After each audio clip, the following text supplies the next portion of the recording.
با سلام و درود خدمت پلیرهای سرور رکستار MTA. با این ویدیو شورت اومدم بهتون آپدیتی که اخیراً داخل سرور ایجاد شده و اسم آپدیتش بوستر هست. بهتون میگم بوستر رو اومدم در صورت یک ویدیو کوتاه سریع و مختصر براتون توضیح بدم.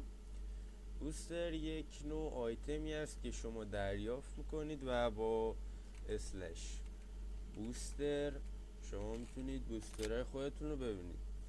الان من بوستر جاب هست، فکشن هست و فامیلی. حالا این بوسترها چیکار میکنن؟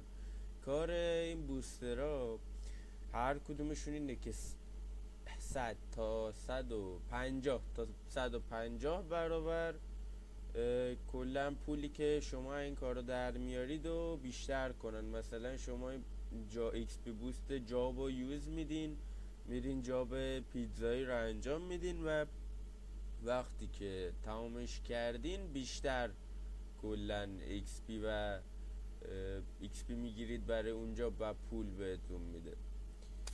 و کلا هم گرفتن اینا رو میتونید از اسلش شاپ بخش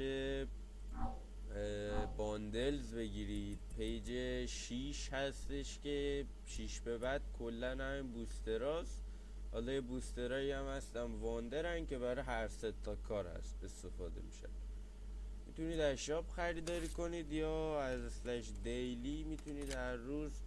الان داخل هفته سوم یه دونه ایکس پی بوست واندر هست و داخل لاکی هایی که سر هر رسپکت هم میده بهتون میده. پس نگرانش نباشید که فقط با پول و اینا میشه خریدش.